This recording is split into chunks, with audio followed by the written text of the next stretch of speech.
Hello friends, कैसे हैं आप? उम्मीद है सभी ठीक होंगे। तो पिछली वीडियो में हमने इलास्टिक कांस्टेंट्स के बारे में पढ़ लिया है, ठीक है ना। यंग्स मॉडल्स ऑफ इलास्टिसिटी मैंने बताया था आपको अच्छे से। मॉडल्स ऑफ रिजिडिटी के बारे में जिक्र किया था, बल्क मॉडल्स के बारे में जिक्र किया था मैंने आपको, ठीक है ना।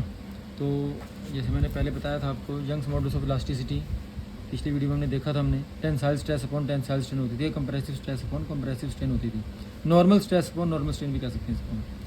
सेकंड नंबर पे हमने शेयर मॉडल्स पढ़ा था, यंग्स मॉडल्स ऑफ रिजिडिटी बोलते थे इसे हम। Shear stress upon shear strain होता था ये, ठीक है। बल्क मॉडल्स के बारे में पढ़ा था हमने। मैंने कहा था टेंसाइल स्ट्रेस रहेगी लेकिन वॉल्यूमेट्रिक स्ट्रेन होती है, ठीक है। तो ये पिछली बातें हमने पहले पढ़ चुके हैं हम। तो इस वीडियो में हम लॉन्गिट्यूडनल स्ट्रेन और लेटरल स्ट्रेन के बारे में जिक्र करेंगे। तो जैसा कि मैंने आपको पहले बताई थी एक बात ये वाली, जब हम यहाँ पे ये मेरा पहला पेज था, ये हम जब स्पेसिमेन लिए थे हमने कोई सा भी, हमने टेंसाइल फोर्स लगाया था वहाँ पर, तो इस वजह से लेंथ इंक्रीज़ हुई थी, ठीक है। जब हमने कंप्रेसिव फोर्स लगाया तो लेंथ डिक्रीज़ हुई थी। लेकिन साथ साथ मैंने एक बात और बताई थी आपको, अगर हम टेंसाइल फोर्स लगा रहे हैं, लेंथ इंक्रीज़ हो रही है, लेकिन साथ साथ इस पर डायमीटर इसका डिक्रीज़ होता है, मतलब परपेंडिकुलर भी फोर्स लगता है, परपेंडिकुलर भी इफेक्ट आता है इस पर भी आएगा और इस पर भी आएगा। अगर इसकी लेंथ कम हो रही है तो इसका डायमीटर बढ़ रहा है। तो अगर हमारी कंसंट्रेशन, अब जब हमने फोर्स लगाया और उसकी लेंथ बढ़ी या लेंथ घटी, ठीक है, मतलब पैरेलल रहा फोर्स, ठीक है, उस स्ट्रेस को हम कहेंगे लॉन्गिट्यूडनल स्ट्रेन, सॉरी स्ट्रेन, उस स्ट्रेन को हम कहेंगे लॉन्गिट्यूडनल स्ट्रेन, ठीक है। लॉन्गिट्यूडनल स्ट्रेन कह दो, लीनियर स्ट्रेन कह दो, सिंपल स्ट्रेन कह दो, एक ही बात है। लेकिन अगर हमारी कंसंट्रेशन, हमारी तवज्जो जब हम परपेंडिकुलर रहेगी फोर्स, ठीक है, तो वहाँ पर क्या रहेगा, उसका डायमीटर कम हो रहा है, डायमीटर बढ़ रहा है, तो उस केस में जो स्ट्रेन आएगी तो उसे कहेंगे हम लेटरल स्ट्रेन, ठीक है। देखो जैसे यहाँ पे लिखा भी हुआ है, ये थोड़ा पढ़ लेना पैराग्राफ। लॉन्गिट्यूडनल और linear strain, the ratio of axial deformation to the original length of the body is known as longitudinal strain और लीनियर स्ट्रेन। अगर मैं इसका फॉर्मूला बताना चाहूँ आपको लॉन्गिट्यूडनल स्ट्रेन का, तो सिंपल है, डेल्टा एल अपॉन एल, ठीक है। लॉन्गिट्यूडनल स्ट्रेन के लिए जो फॉर्मूला बनेगा मेरा,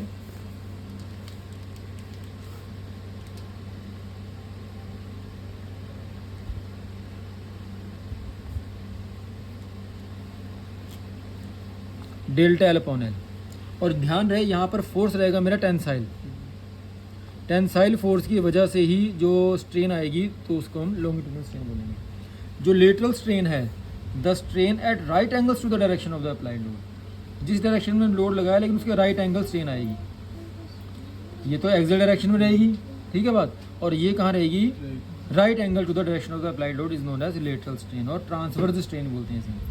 तो अगर मैं इसका फॉर्मूला बनाना चाहूँ लेटरल स्ट्रेन का, तो फॉर्मूला क्या बनेगा, डेल्टा डी अपॉन डी। और याद रहे ये यहाँ पर जो फोर्स लगेगा वो हमेशा कंप्रेसिव ही लगेगा, कंप्रेसिव फोर्स लगेगा, ठीक है बात। तो बात ध्यान रखना, अगर लॉन्गिट्यूडनल स्ट्रेन के बारे में जिक्र किया जाए तो डेल्टा एल अपॉन एल, और लेटरल स्ट्रेन के बारे में कहा जाए तो डेल्टा डी अपॉन डी। यहाँ पे टेंसाइल फोर्स रहेगा हमेशा और यहाँ पे कंप्रेसिव फोर्स ही रहेगा हमेशा, ठीक है। देखो जैसे यहाँ पे लिखा भी हुआ सारी बातें, लेट मैं यहाँ पढ़ दूँ एक बार, the longitudinal strain and lateral strain are a positive nature if the longitudinal is tensile, अगर वो टेंसाइल है तो ये कंप्रेसिव रहेगी, एंड वाइस वर्सा, अगर वो कंप्रेसिव है तो ये टेंसाइल रहेगी, ठीक है बात। Let tensile force P apply to the length, cylinder है L length, D diameter, delta L increase in length, delta D decrease in diameter, ठीक है बात। तो यहाँ पे लिखा हुआ है, देखो लॉन्गिट्यूडनल स्ट्रेन के लिए formula delta L upon L, tensile force लग गया, इसमें लेटरल स्ट्रेन के लिए delta D upon D compressive रहेगा। नेक्स्ट टॉपिक बहुत इंपॉर्टेंट टॉपिक है, पॉइजन्स रेशो। कुछ नहीं है इसमें, लेकिन कई बार इंटरव्यू के टाइम पे पूछा जाता है, वाइवा के टाइम पूछा जाता है पॉइजन्स रेशो के बारे में, ठीक है। तो कुछ नहीं है, it's nothing but ratio of lateral strain to the longitudinal strain, बस lateral strain to longitudinal strain, इसकी रेशो है ये, it is known as Poisson ratio. Book कहती है म्यू और 1/m, हमने इसको हमेशा नॉर्मली इस बुक में अधिकतर 1/m से ही रिप्रेजेंट करना है, ठीक है। पॉइजन्स रेशो,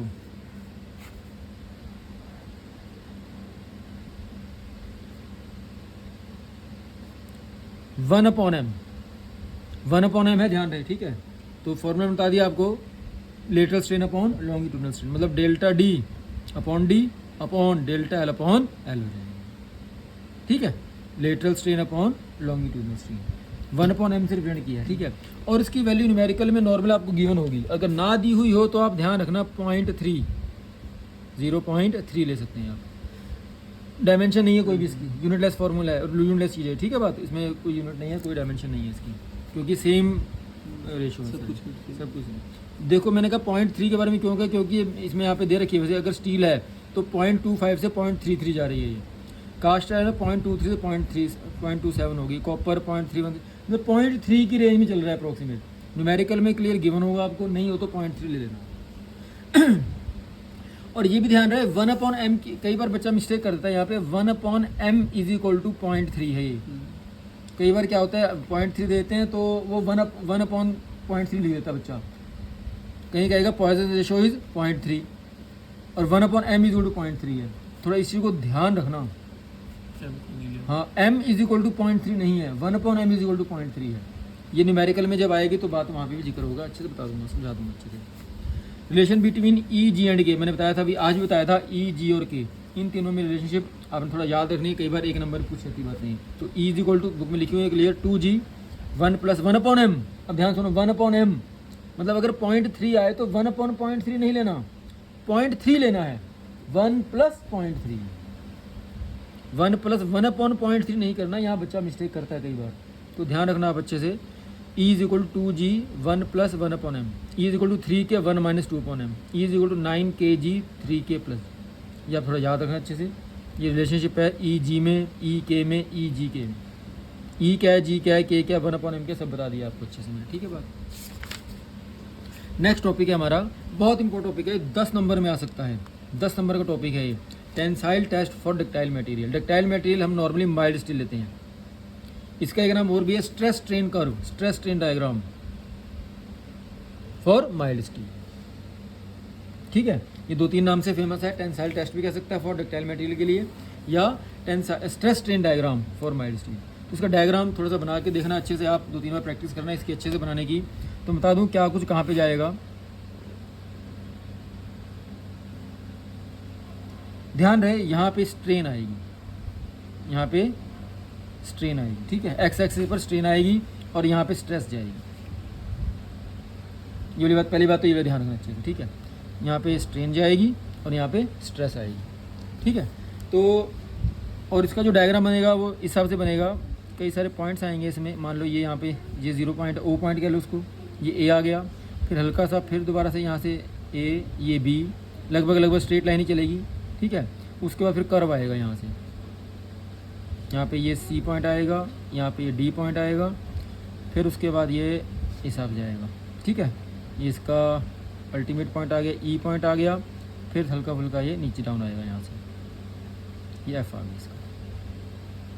बुक में थोड़ा सा इसको ऐसे भी ले जा रहे हैं, वो अलग मटेरियल के लिए है, ये माइल्ड स्टील के लिए नहीं है, ये अलग मटेरियल के लिए। माइल्ड स्टील का डायग्राम आपका ऐसे ही बनेगा। कुछ पॉइंट्स जो जिसके बारे में जिक्र आएगा यहाँ पे, आपने यहाँ पे बुक में लिखा भी हुआ है, थोड़ा पढ़ना, मैं समझा भी दूंगा आपको। सबसे पहले तो आपको डायग्राम बनाना है अच्छे से, डायग्राम की प्रैक्टिस करनी है अच्छे से, ठीक है। और उसके बाद क्या कुछ क्या है मैं बता दूँ, बुक में बताता हूँ आपको मैं। जैसे स्ट्रेन और ये स्ट्रेस, स्ट्रेस का फॉर्मूला होता है force per unit area. Normal आप यहाँ पे समझो फोर्स चल रहा है मेरा, strain delta L upon L समझो लेंथ चल रही है। जैसे मैं फोर्स अप्लाई कर रहा हूँ वैसे वैसे लेंथ बढ़ रही है। जैसे यहाँ पे देख सकते हैं आप माइल्ड स्टील की टेस्ट मैन स्पेसिमेन के लिए, जैसे जैसे टेंसाइल, पहले सिंपल था ये, जैसे जैसे फोर्स लग रहा है तो वैसे वैसे थोड़ा हल्का सा बीच में से यहाँ पे कर्व आ रहा है, और जब ज़्यादा फोर्स लगे तो यहाँ से ब्रेक करेगा, टूटेगा ये, ठीक है बात क्लियर अच्छे से। तो कैसे होगा, अलग अलग पॉइंट यहाँ पे हम स्टडी करेंगे, डिस्कस करेंगे। लेट पॉइंट ए को देख लेते हैं हम।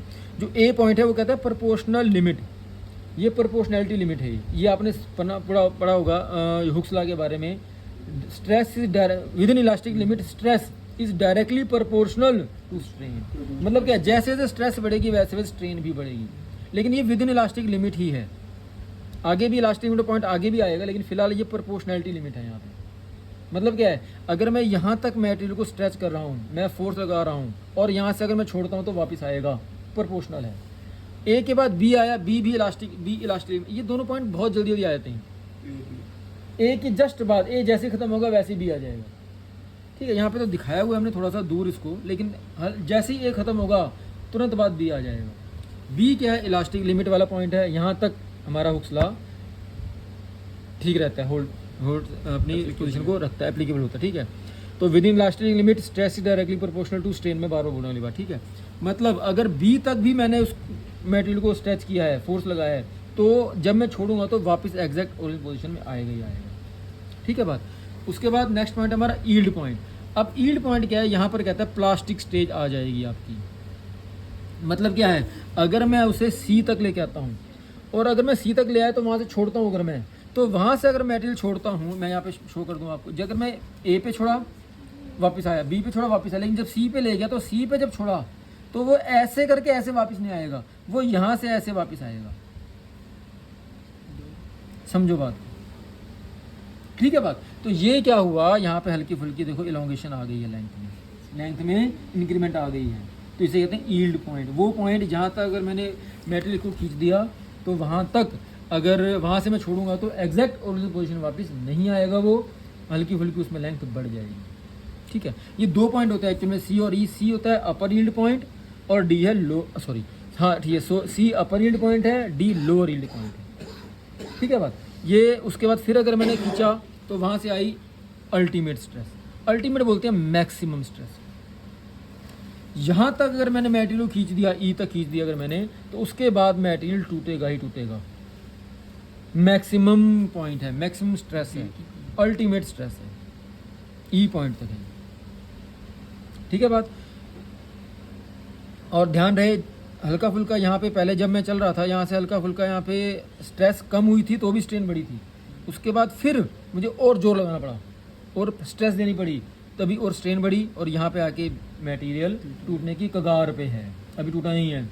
ये मैक्सिमम स्ट्रेस है, अल्टीमेट स्ट्रेस बोलते हैं इसे। मैं फिर कहूँगा, एक बार सुनना ध्यान से एक बार, हम कभी भी किसी मटेरियल को अल्टीमेट स्ट्रेस तक नहीं लेके जाते। अगर हम अल्टीमेट स्ट्रेस तक ले गए उसके बाद मुझे पता है मटेरियल ब्रेक कर जाएगा मेरा। ये जस्ट टेस्ट स्पेसिमेन है हमारा। ठीक है, स्पेसिमेन लिया हमने, हम इसको तोड़ के देख रहे हैं जानबूझ के, भाई इतना कितनी स्ट्रेस मेरा मटेरियल ले लेगा। ये स्पेसिमेन है, इसको तोड़ना है हमने। नॉर्मल मटेरियल हम नहीं चाहते, हम कोई मटेरियल बना रहे हैं तो हम नहीं चाहते वो टूटे, हम तोड़ना नहीं चाहते उसे। ठीक है बात। तो पता लगे सारी बातें। अच्छा, इसके बाद अब देखो ध्यान से, ई के बाद अब एफ जो है वो ब्रेकिंग पॉइंट है, यहाँ पे आके टूट जाएगा मटेरियल। लेकिन अब ध्यान रहे, यहाँ तक उसकी जान सारी निकल चुकी है। उसके बाद देखो स्ट्रेस कम भी चल रही है तो भी स्ट्रेन बढ़ती जा रही है। समझो बात को, स्ट्रेस यहाँ पे कम हो रही है, मतलब फोर्स, जितना फोर्स मैंने पहले लगाया उतना फोर्स नहीं लगाना मैंने, अब मैंने फोर्स कम ही देना है, मैंने स्ट्रेस कम देनी है, फिर भी स्ट्रेन बढ़ती जा रही है। और एक पॉइंट ऐसा आएगा जब मटेरियल टूट जाएगा, ब्रेक कर जाएगा, जैसे यहाँ पे कर दिया। तो एफ क्या है मेरा, ब्रेकिंग स्ट्रेस है, ब्रेकिंग पॉइंट है।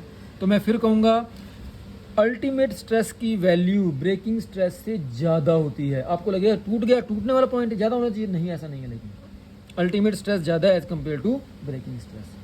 After the specimen has reached the ultimate stress, neck is form, एक नेक बन जाएगी यहाँ पे, एक गर्दन टाइप स्ट्रक्चर बन जाएगी, which decrease the cross section area, जहाँ पे क्रॉस सेक्शन एरिया मेरा कम हो जाएगा। ठीक है, कहता है stress necessary to break anyway the specimen is less than the maximum stress.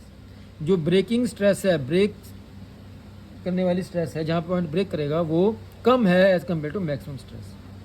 ठीक है बात। तो एफ पे मटेरियल मेरा टूट जाएगा। नेक्स्ट टॉपिक है प्रूफ स्ट्रेस, वो अगली वीडियो में स्टडी करेंगे।